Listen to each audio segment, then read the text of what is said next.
आप देख रहे हैं इंडिया न्यूज, आपके साथ मैं हूं रचना बंसल। करीब 1 साल हो चुका है जब अपनी मांगों को लेकर, अपने अधिकारों को लेकर देश भर में अलग अलग जगहों पर किसान सड़कों पर बैठे हुए हैं, धरना दे रहे हैं और मांग सिर्फ इतनी, नए तीनों कृषि कानून रद्द होने चाहिए। यही बड़ी खबर आज की। देश भर में किसान संपूर्ण क्रांति दिवस मना रहे हैं।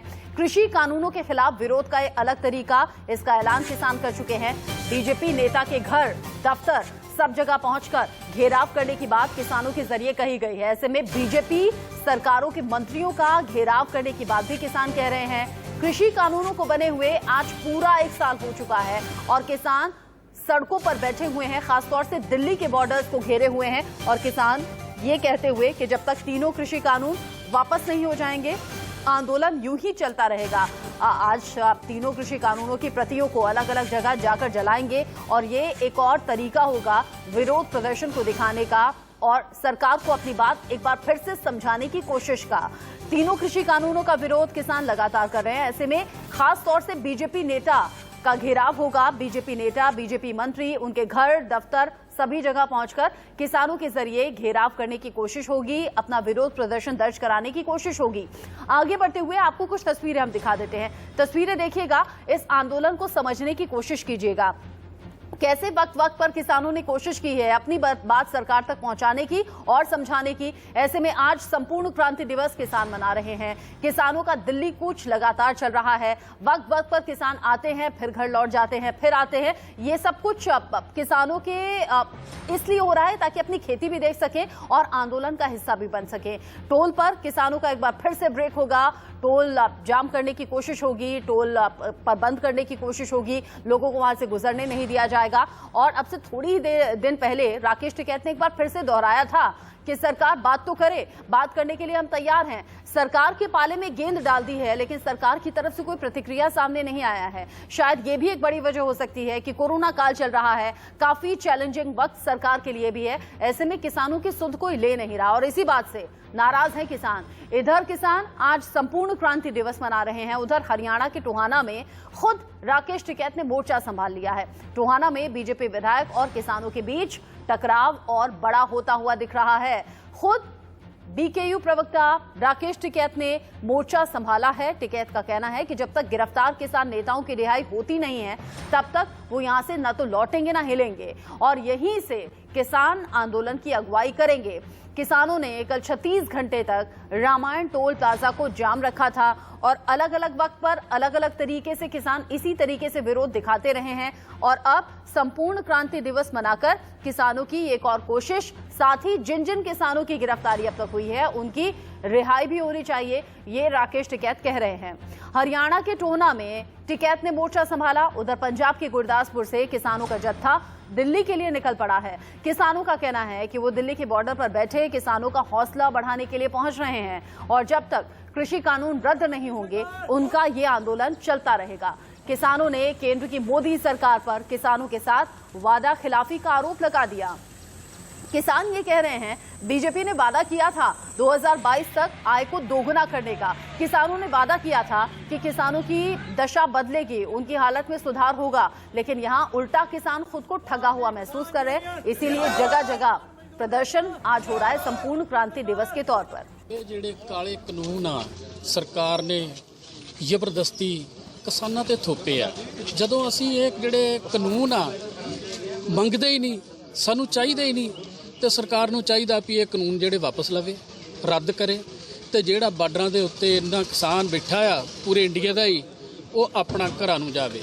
ਜੇ ਸਾਡੇ ਹੱਕ ਦੇ ਕਾਨੂੰਨ ਹੋਣ ਤਾਂ ਅਸੀਂ ਉਹਦੀ ਸਪੋਰਟ ਕਰੀਏ, ਪਰ ਨਹੀਂ, ਕਿਸਾਨਾਂ ਦੇ ਮਜ਼ਦੂਰਾਂ ਦੇ ਕਿਸੇ ਦੇ ਹੱਕ ਦੇ ਵਿੱਚ कोई कानून नहीं है। इसलिए मैं बेनती करदा कि सरकार नूं, केंद्र नूं ये कानून वापस करने चाहिए, रद्द करने चाहिए। किसान लगातार कह रहे हैं ये काला कानून है, इसकी जरूरत हमें है नहीं, ये कानून रद्द होना चाहिए, वापस लिया जाना चाहिए। किसान आंदोलन को लेकर किसान नेता आप पहले भी सुनते रहे हैं, अभी फिलहाल क्या कुछ कह रहे हैं, कैसे आंदोलन आगे जारी रहेगा, अलग अलग किसान नेताओं को सुनिए। जब तक वे नहीं छूटते खुलेगा नहीं भाई, हम अपनी चारपाई यहीं डाल देंगे। मैं रहूंगा टोल पे इन किसानों के बीच में, ठीक है जी। और जब तक वे नहीं छूटते हम यहाँ रहेंगे और ये टोल रहेगा बंद।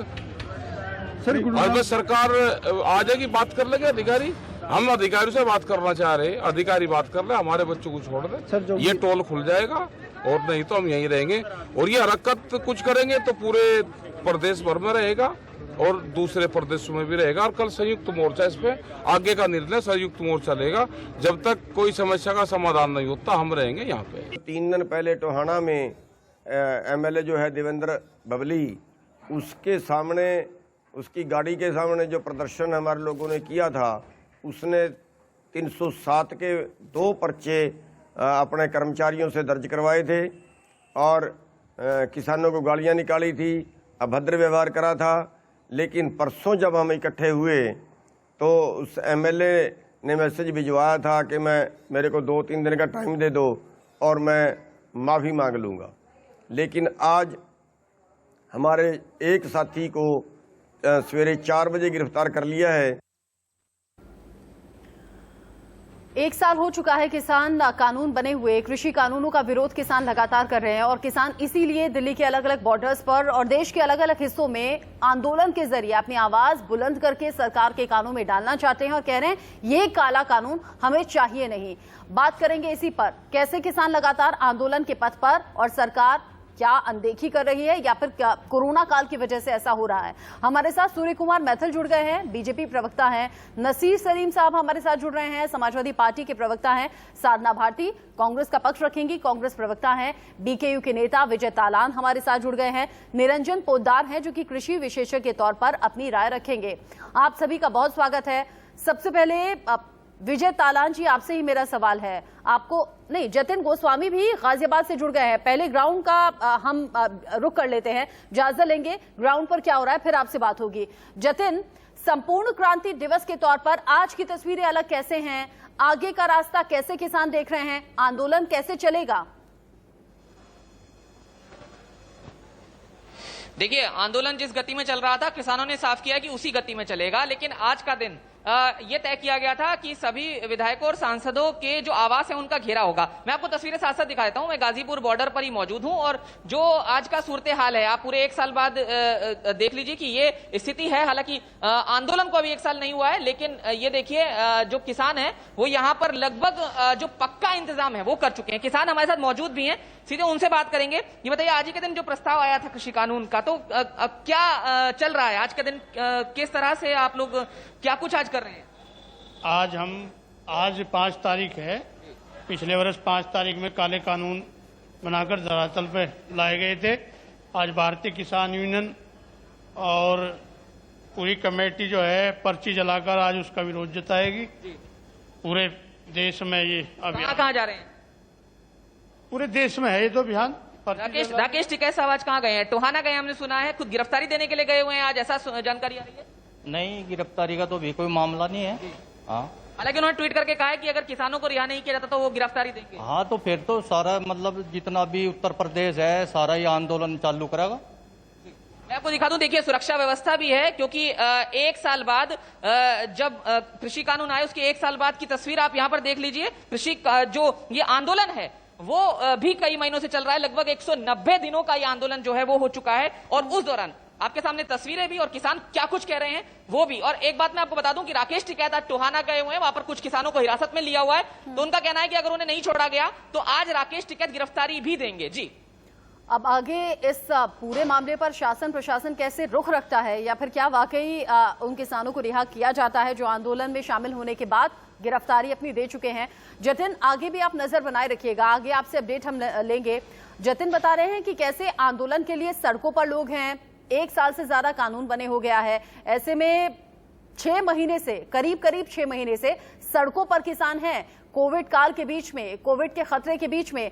सूर्य कुमार मैथिल जी, आप ये तस्वीरें देख रहे होंगे और इन तस्वीरों को देखकर सवाल आपसे होना चाहिए, किसान अपनी जान जोखिम में डालकर सड़कों पर, हालांकि मैं किसान नेता से भी पूछूंगी कि यही वक्त क्यों चुन रहे हैं जब इतना ज्यादा चैलेंजिंग टाइम है, लेकिन आप लोगों की जिम्मेदारी बनती है किसी की जान जोखिम में ना रहे। कोई अपना घर छोड़कर सड़कों पर है, 6 महीने से ज्यादा हो गए सर।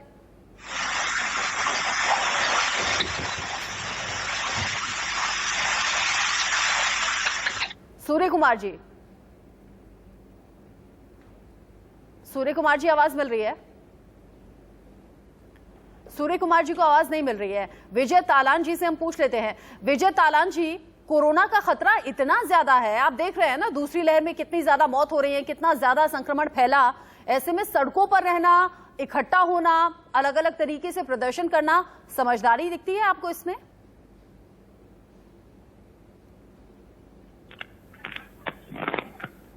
विजय जी,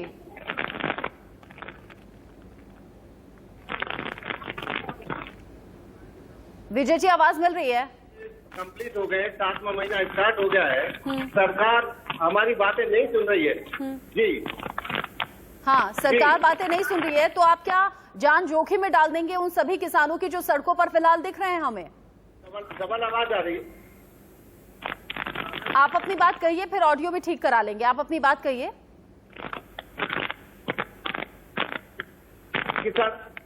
ये सरकार का काम है। सरकार ने 5 प्रदेशों में चुनाव कराए हैं, जब इनको नहीं दिख रहा जी। ये 6 महीने से किसान बैठा है, इन्होंने 5 प्रदेशों में चुनाव कराए हैं, 6ठा उत्तर प्रदेश है, जब इनको कोरोना नहीं दिख रहा था। पर हम तो तैयार बैठे हैं जाने के लिए यहाँ से कम ये हमारे बात तो सुने। ये बच्चों के बीच में जाकर माननीय प्रधानमंत्री जी एक शक्तिमान की तरह उपस्थित हो जाते हैं और किसानों से 6 महीने से 7 महीने से बात नहीं करते हैं। बच्चों से तो बात कर लेते हैं, लेकिन किसानों से बात करने के लिए कभी नहीं आते हैं। पर माननीय प्रधानमंत्री को हमारी बात सुननी चाहिए थी। अब ये कहते हैं कि एक फोन कॉल की दूरी पर है, वो फोन कॉल हमारे पास तो अब तक आया नहीं। हमने लेटर भी लिखा है कि हम बात करने के लिए तैयार है, लेकिन बात सुनने के लिए कोई तैयार नहीं है। हमारे किसानों को जेल में बंद कर दिया जाता है और उसके बाद में फैसला होने के बाद में भी ये हमारी बात नहीं सुनते हैं, तो किसान क्या करेगा? हम तो गांव में भी मरेंगे, खेत में भी मरेंगे, कोरोना से भी मरेंगे और इस कानून से सबसे ज्यादा मरेंगे। खेती भी तो प्रभावित हो रही होगी ना विजय जी? किसान तो यही करेगा। विजय जी, विजय जी, कोई साधन है नहीं। विजय जी, खेती भी तो प्रभावित हो रही होगी ना? हाथ में तो कुछ नहीं है, एक तरफ सड़कों पर किसान हैं, उधर खेती देखने वाला कोई नहीं। आप तो दोनों तरीके से नुकसान में हैं, कोई और रास्ता निकालिए। जी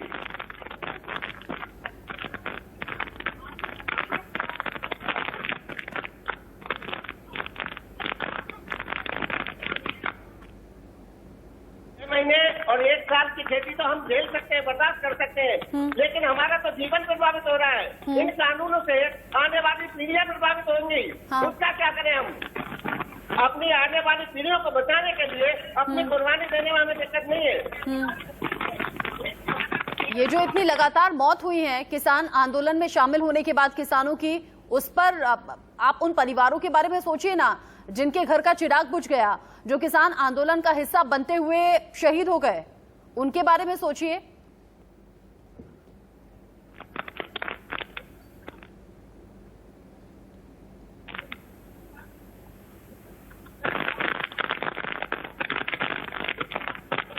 रत्ना जी उनके बारे में सोचते हैं। मेरे घर के चिराग भी बुझे हैं, मेरे परिवार में से भी गए हैं, मेरे घर में से भी गए हैं, एक नहीं कई गए हैं और वो घर बैठे गए हैं। किसान आंदोलन में अगर हमारी कुर्बानी जाती है तो हमें इसका दुख बिल्कुल नहीं होगा।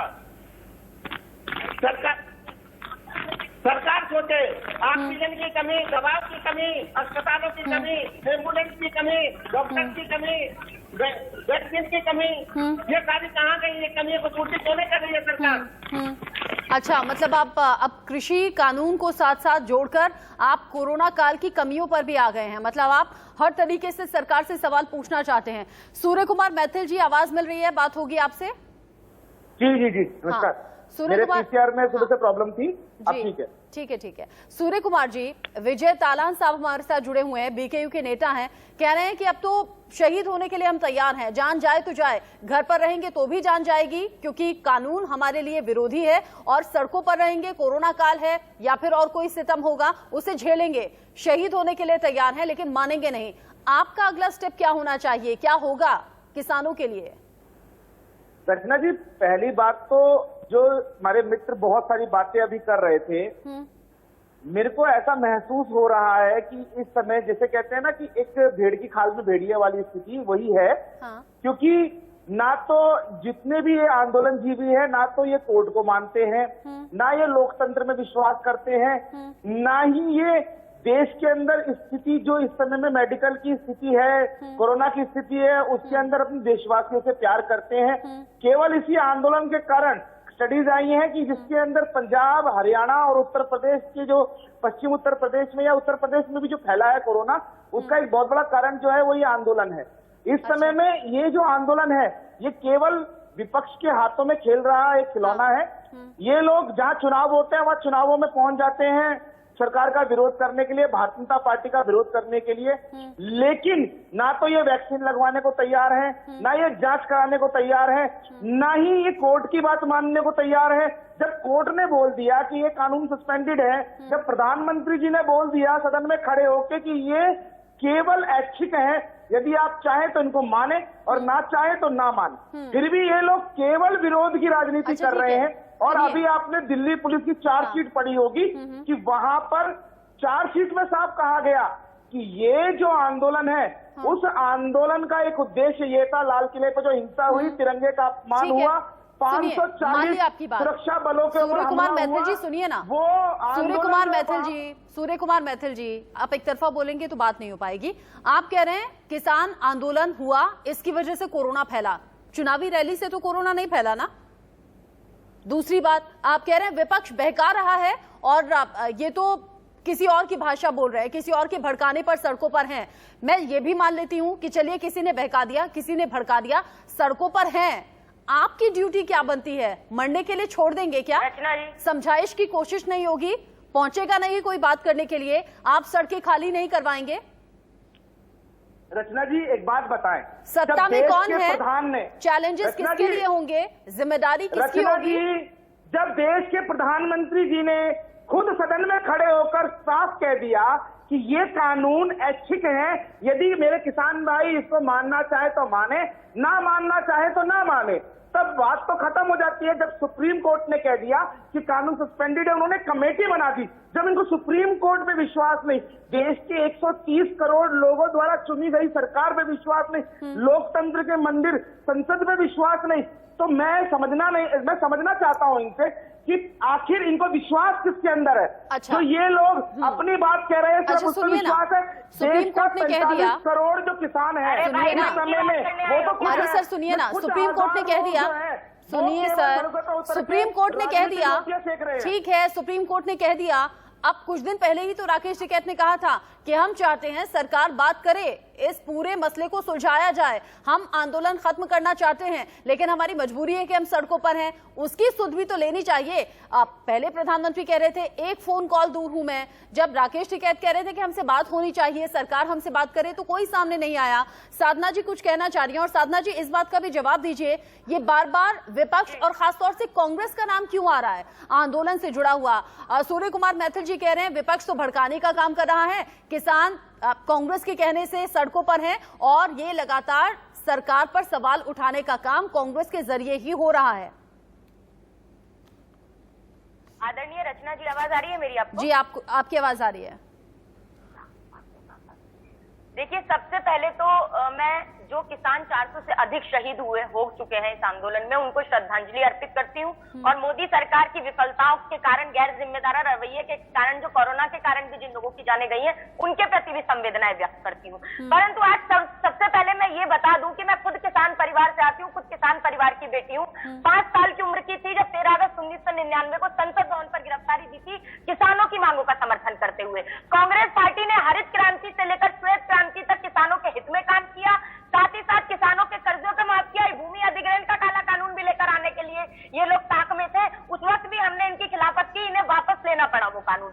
अब आप ये कहें, ये भाजपा के प्रवक्ता एक तो उनकी आप भाषा देख लीजिए, किस तरीके से किसानों के लिए संबोधन करने का काम करते हैं। और शर्मनाक है, मैं आपत्ति दर्ज इसलिए करती हूँ कि अगर कोई सरकार के खिलाफ कोई किसान आंदोलन करे तो खालिस्तानी बता देते हैं, कोई मुस्लिम आंदोलन करे तो, कोई अल्पसंख्यक आंदोलन करे तो उसे आतंकवादी बता देते हैं, आदिवासी करे तो नक्सलवादी बता देते हैं, छात्र करे तो टुकड़े टुकड़े गैंग का सदस्य बता देते हैं। अरे तो सिर्फ क्या मोदी कहलाने वाले देशभक्त हैं क्या? तो आप ये सर्टिफिकेट बांधने का काम पहले तो बंद कीजिए। दूसरी बात मैं जरूरी ये रखना चाहती हूँ कि जब बात होती है कोरोना को फैलाने की, तो क्या मोदी सरकार को इन किसानों की चिंता नहीं है? वैक्सीन की बात तो आप अपने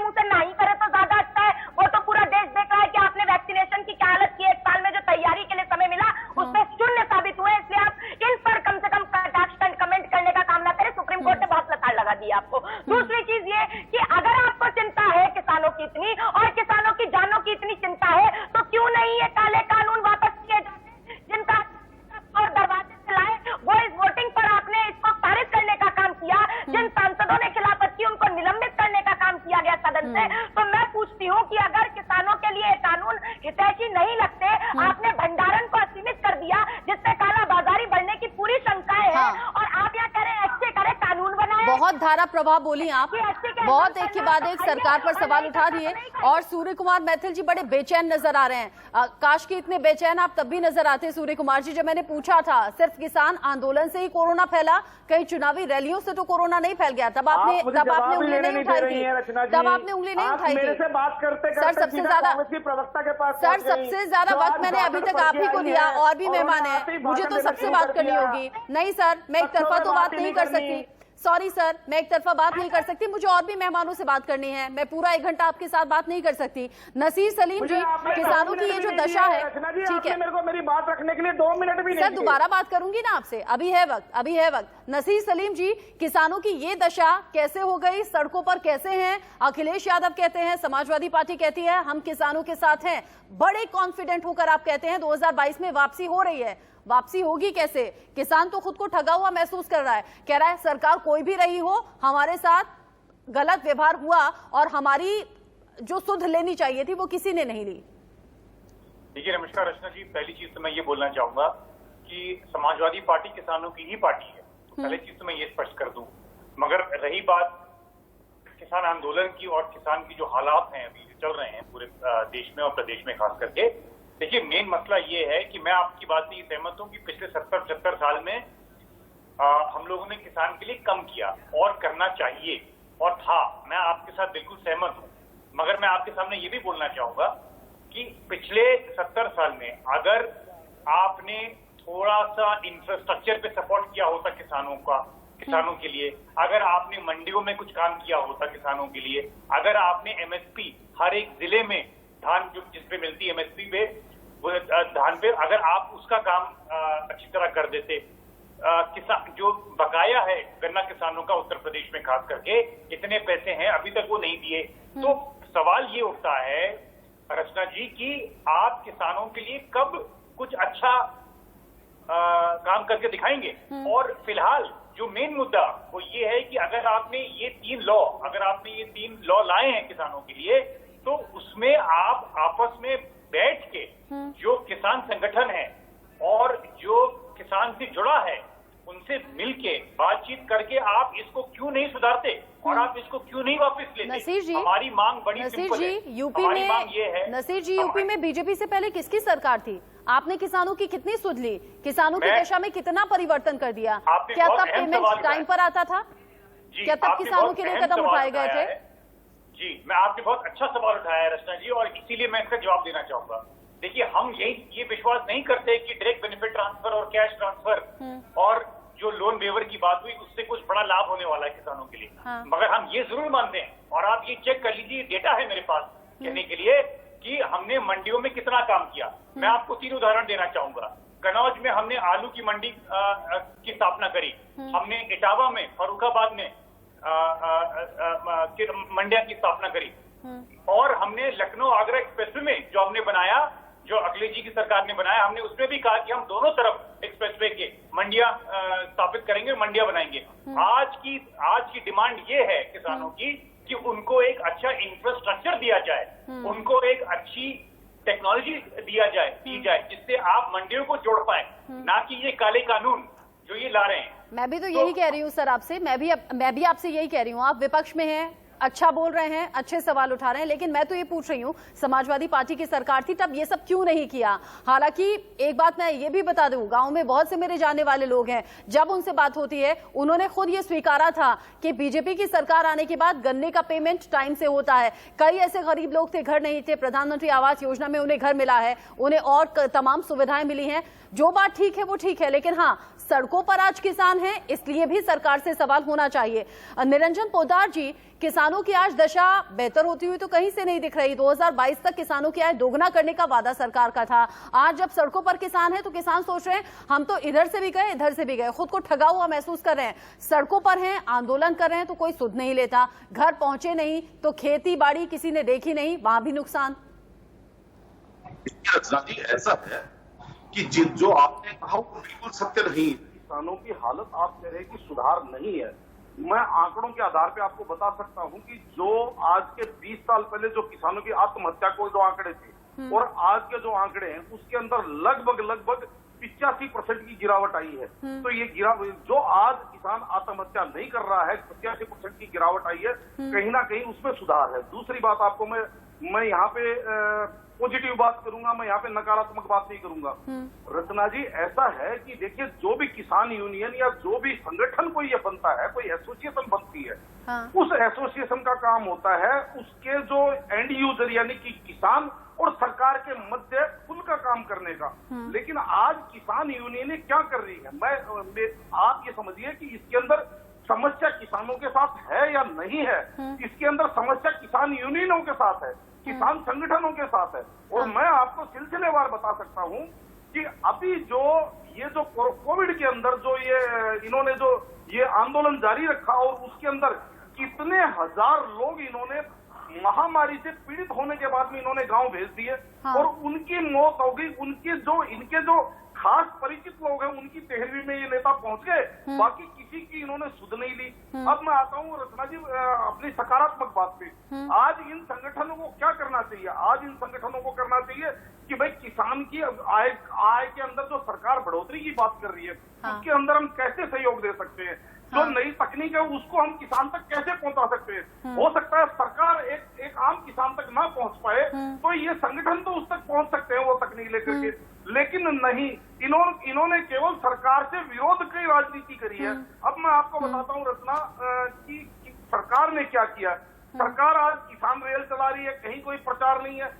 सरकार ने आज हजारों नई मंडियां बना दी, कहीं कोई चर्चा नहीं है। किसान ने ई मंडी बना दी, कहीं कोई चर्चा नहीं है।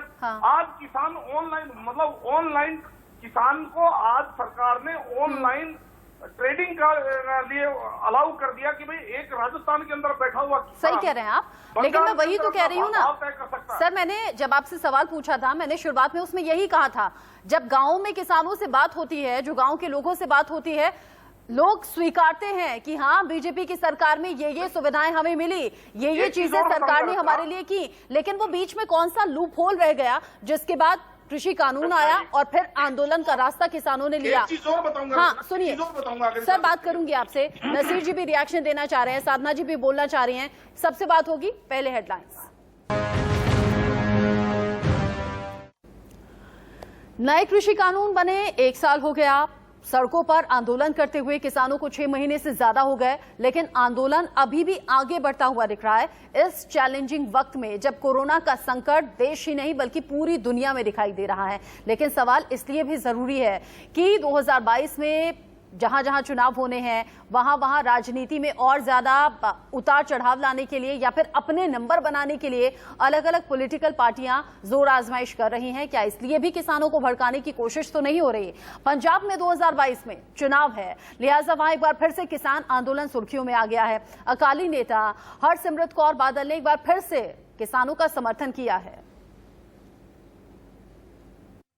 पंजाब का जो ग्रैनरी ऑफ द कंट्री बोला जाता है, जो सॉर्ड आर्म बोला जाता है, जो राज्य 2% जमीन से इस इतनी बड़ी आबादी का 60% पेट भरने का काम एक छोटा सा राज्य और वो मेहनती किसान करते हैं। इस मॉडल को अपना के पूरे देश में फैला के किसानों को खुशहाल करने के बजाय आप जो फेल्ड मॉडल है उसको आप पंजाब का बना बनाए मॉडल को तहस नहस करके इनको सड़कों पे उतार के इनके बच्चों का भविष्य उजाड़ने का काम कर रहे हैं। हरसिमरत कौर इससे पहले भी किसानों के समर्थन में आवाज उठाती रही हैं, एक बार फिर से आवाज उठा रही हैं, तो देखा जा रहा है 2022 के चुनावों से जोड़कर भी। नसीर सलीम जी, साधना जी, आप अपना रिएक्शन देना चाह रहे थे। नसीर सलीम जी, 2022 के चुनावों को देखते हुए क्या और आंदोलन में धार इस वक्त देखने को मिल रही है? क्या ऐसा है क्या? नहीं रचना जी, देखिए अभी तो बहुत ही गंभीर स्थिति है पूरे देश में और प्रदेश में, खासकर के उत्तर प्रदेश में, जैसे आपने देखा कोरोना के कारण। मगर मेरा आपसे मेरे इन पैनलिस्ट से 2 सवाल है, निरंजन जी से और भाजपा के प्रवक्ता साहब से, क्योंकि ये बार बार कह रहे हैं कि इन्होंने किसानों के लिए बहुत काम किया। एक, मैं आंकड़ों में विश्वास करता हूँ रचना जी, क्योंकि मैं एक बैंकर हूँ प्रोफेशनली, तो इसलिए मैं आंकड़ों में विश्वास करता हूँ। और मैं आपके सामने 2 आंकड़े रखना चाहूंगा। अगर इतना काम किया है किसानों के लिए केंद्र सरकार ने और इनकी प्रदेश सरकार ने, तो क्या कारण है कि NSSO जो नेशनल सैंपल सर्वे ऑफिस है, उसकी एक रिपोर्ट आई थी नवंबर 2020 में रचना जी, और उसमें ये कहा गया था कि किसानों की जो कर्ज है वो 400%, सुनिएगा, 400% से बढ़ गया पिछले 10 साल में, और वही समय में उनकी जो आमदनी थी वो 300% से घट चुकी है। तो ये क्या कारण होगा इसका? पहला सवाल। दूसरा सवाल ये बताइए, ये भी डेटा है हमारे पास, 2013 से लेके 2020 तक जो डेटा, पब्लिक डेटा आया है, सरकारी डेटा है ये, उसमें ये कहा गया है कि हर साल लगभग 12,000 किसान आत्महत्या करते हैं। तो अगर ये अपना ये पॉइंट रख रहे हैं बार बार भाजपा वाले कि सरकार भी इनकी थी केंद्र में, डबल इंजन की सरकार एक तरफ, ये कहते हैं केंद्र सरकार हमारी है, प्रदेश सरकार हमारी है, तो क्या रीजन है और क्या मजबूरी है कि आप किसानों के लिए ये 3 कानून लाए? आप क्यों नहीं बैठ के बात कर सकते? और इसका ये जो 2 सवाल मैंने अहम उठाए हैं, इसका क्या जवाब है? और मुझे लगता है बातचीत से तो हर समस्या का हल निकल सकता है। सूर्य कुमार मैथिल जी, आप बहुत देर से बोलना चाह रहे थे, नसीर सलीम जी के सवालों का जवाब भी दीजिएगा। और मुझे ये भी बताइएगा, जब गांव के लोगों से बात होती है तो वो कहते हैं काम हुआ है, आप भी दावा कर रहे हैं कि काम हुआ है, फिर ये असंतुष्ट किसान आंदोलन में कैसे पहुंच गए? रचना जी, अभी मैं सुन रहा था सभी प्रवक्ताओं को। साधना भारती जी तो धारा प्रभाव में भाषण देती चली गई, और एसपी के प्रवक्ता ने भी कुछ प्रश्न उठाए हैं जी। तो मैं बारी बारी से इन सबके जवाब दे दूं, यदि आप मुझे समय दें और देखो बीच में इंटरप्ट ना करें, तो निवेदन कर रहा हूँ। सबसे पहले तो जो एसपी के प्रवक्ता साहब ने अभी प्रश्न उठाए, तो मैं उनका सीधा सीधा उत्तर देना चाहूंगा। जो वो बैंकर की बात कर रहे थे कि वो बैंकर है, मैं भी बाय प्रोफेशन MBA हूँ सिम्बोसिस पुणे, भारत के सबसे बड़े प्रतिष्ठान से। तो मैं आपको बताना चाहता हूँ कि अभी का बजट आप उठा के देख लीजिए, उत्तर प्रदेश का आपने जो आंकड़े दिए वो पूरे भारत के हैं, जिसके अंदर गैर भाजपा शासित प्रदेश भी आते हैं, जहां पर कि महाराष्ट्र जैसा स्टेट आता है, आंध्र प्रदेश जैसा स्टेट आता है, तेलंगाना और राजस्थान भी आते हैं, जहां पर कि किसान की स्थिति बहुत बुरी है, क्योंकि कोविड काल के अंदर भी इस समय में किस प्रकार से लूट मचाई जा रही है, व्यक्तियों को बर्बाद किया जा रहा है, किसानों को परेशान किया जा रहा है, ये सबको जानते हैं। लेकिन अभी उत्तर प्रदेश के बारे में आपको बताना चाहता हूँ, जहां से आपकी पार्टी ने तो कुछ भी नहीं किया। गन्ने के आपने जो पेमेंट के ऊपर बात की थी, तो गन्ने के पेमेंट के ऊपर मैं बता दूं आपको कि जिस तरह भारतीय जनता पार्टी की सरकार केंद्र में आई थी, उससे पहले 1.25 लाख करोड़ से ऊपर का गन्ना किसानों का बकाया था। लेकिन भारतीय जनता पार्टी की सरकार आने के बाद इस समय में मात्र 22,000 करोड़ रुपया बकाया रह गया है, जो कि रचना जी भी कह रही है कि गन्ने की पेमेंट टाइम पे मिलती है। दूसरी बात जो अभी हमारे प्रवक्ता साहब बता रहे थे कि किसानों की स्थिति बहुत खराब है, तो मैं बताना चाहता हूं हमारे प्रवक्ता साहब को, समाजवादी पार्टी के, कि अभी जो बजट आया था भारतीय जनता पार्टी की उत्तर प्रदेश सरकार का, इस पहले आपके राज्य में स्टेट की इकोनॉमी थी 1 लाख करोड़ की थी, इस समय का जो बजट है वो 3 लाख करोड़ से ऊपर की इकोनॉमी। अगर इतना कुछ किया किसानों के लिए तो अब क्यों उन्हें नाराज कर रहे हैं? अगर आपने इतना सब कुछ किया है किसानों के लिए तो अब नाराज क्यों कर रहे हैं? सर, 2022 में चुनाव है, मना लीजिए ना किसानों को। मैं उनको बताना चाहता हूँ कि आपके टूल किट का हिस्सा ही रहा है, क्योंकि वैक्सीन की बर्बादी आपके। अरे सूर्य कुमार मैथिल जी सुनिए ना, सूर्य कुमार मैथिल जी एक सेकेंड, सूर्य कुमार मैथिल जी एक सेकेंड, ऐसा ना हो सूर्य कुमार मैथिल जी, ऐसा ना हो कि अब तक की हुई मेहनत में पानी फिर जाए। अब तक इतना सब कुछ किसानों के लिए किया है तो मना लीजिए ना उन्हें, मत नाराज कीजिए। कांग्रेस, आप किसानों के कंधे पे जो बातें कर रहे हैं बहुत सारी रख के, मैं आपसे पूछना चाहता हूँ, बार बार काला कानून कहते हैं, या भारतीय किसान यूनियन के प्रवक्ता ही बैठे हैं, कांग्रेस के प्रवक्ता ही बैठे हैं, समाजवादी पार्टी के प्रवक्ता बैठे हैं, मैं डंके की चोट में आपसे पूछता हूँ नेशनल चैनल पे, आप मुझे एक जवाब दे दीजिए, इन तीनों कानूनों में क्या काला कानून है? अरे सूर्य कुमार मैथिल जी बड़े हाइपर हो गए हैं। सूर्य कुमार मैथिल जी शांत रहिए, एक सेकेंड। सूर्य कुमार मैथिल जी, जो बातें मैं बोल चुकी हूँ उन्हें आप दोहरा रहे हैं। सूर्य कुमार मैथिल जी, अगर नाराज हो जाएंगे किसान तो नुकसान कहीं 2022 में ना हो जाए। मैं इसीलिए कह रही हूँ कि अब तक जो काम किया है वो बेकार हो जाएगा। किसानों को वक्त रहते मनाना होगा। विजय तालान जी, बीजेपी तो दम ठोक रही है, बोल रहे हैं किसानों के लिए इतना काम किया है जितना और किसी ने नहीं किया। विजय तालान बोलेंगे। सर सुन लिया मैंने आपको, विजय तालान बोलेंगे। काला क्या है भाई? काला अगर इन्हें 6 महीने में काला कुछ नहीं दिख रहा है, किसान वहां पर बैठा है, तो इनके एमबीए जो इन्होंने किया है, पता नहीं कैसे कहां से एमबीए किया है इन्होंने। किसानों की खेती पर तो एमबीए नहीं किया, हमारे ऊपर तो एमबीए नहीं किया, इन्होंने किया होगा किसी पर एमबीए। इन्हें किसान की समस्याओं के बारे में जरा भी ज्ञान नहीं है। और जिस तरह की बातें कर रहे हैं ना, ये किसान का जो गन्ने का पेमेंट था ना, ये गवर्नमेंट के ऊपर नहीं था, ये किसान का कर्ज मिलों पर था। जो ये कहते हैं कि हमने पैसा दिया, ये मिलों ने दिया है, मिल वालों को ये समर्थन करते रहे, हमेशा से पैसा देते रहे। सुन लीजिए, सूर्य कुमार जी, आपका नाम सूर्य कुमार है। अच्छा, कम से कम एक अच्छी बात बोली। अरे सूर्य कुमार मैथिल जी, आपको नाराज नहीं होना चाहिए। सूर्य कुमार मैथिल जी, कम से कम विजय तालान ये तो मान रहे हैं कि गन्ने का पेमेंट वक्त से मिला। कम से कम अब तो गुस्सा शांत कीजिए, वो स्वीकार तो रहे हैं कि गन्ने का पेमेंट वक्त से मिला। साधना जी एंड कमेंट। मैं सबसे पहले ये कहूंगी कि अगर भगवान के बाद कोई भाग्य विधाता है तो वो किसान अन्नदाता है। तो इतना तो सम्मान करो कि आप किसान को इस तरह से खालिस्तानी, आतंकवादी और भेड़िया मत बताइए। और दूसरी बात मैं आपको बता दूं, जो आप यहाँ पर बातें करने का काम करते हैं ना, अगर आपको 6 महीने में यही समझ नहीं आया कि काला क्या है, भंडारा ने सीमित कर दिया, कॉन्ट्रैक्ट फार्मिंग कर दिया आपने। अरे मैं सिर्फ इतना कहूंगी कि मोदी राज में बहुत दुखी है जनता हिंदुस्तान की। डीजल महंगा, पेट्रोल महंगा, सीएनजी महंगी, पीएनजी महंगी, खाद्य तेल महंगा, महंगी मकान की और मजदूरों की नहीं है चिंता नहीं किसान की। और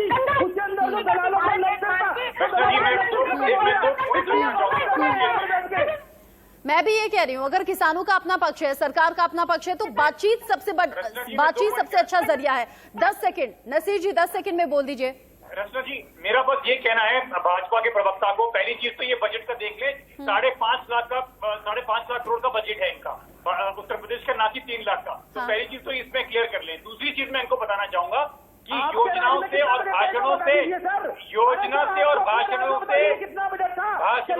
कोई भी सफलता नहीं प्राप्त होती। योजना अनाउंसमेंट से और भाषण से कोई सफलता प्राप्त नहीं होती। ये इनको ये भी पता होना चाहिए। ना, इस तरह तो नहीं समझ आएगा, इस तरह चिलचिलाहट में समझ नहीं आएगा। अभी तक जो बात हुई, ठीक है, अभी तक जो बात हुई इसके लिए शुक्रिया आप सभी का। सूर्य कुमार मैथिल जी, नसीर सलीम जी, साधना भारती जी, विजय तालान जी और निरंजन पोद्दार जी, बेशकीमती वक्त हमारे साथ साझा करने के लिए बहुत शुक्रिया आपका। आज किसान जब संपूर्ण क्रांति दिवस के तौर पर अपना आंदोलन तेज करने की बात कर रहे हैं, प्रदर्शन को और धार देने की बात कर रहे हैं, तो सवाल हम इसलिए पूछ रहे हैं, क्या कोरोना संकट में ये सब जरूरी है? किसान कह रहे हैं घर जाएंगे तो भी मरेंगे, इससे अच्छा हम यही मरकर शहीद हो जाएंगे, लेकिन कम से कम अपने बच्चों के लिए बेहतर भविष्य हम दे जाएंगे। सरकार से सवाल इसलिए, कोरोना काल में चुनौतियां हैं, चैलेंजेस हैं, ये मानते हैं, लेकिन किसानों को कम से कम सड़कों पर मरने के लिए नहीं छोड़ा जा सकता, उनसे बात करनी भी जरूरी है। एक छोटे से ब्रेक के लिए रुक रहे हैं, लौटेंगे।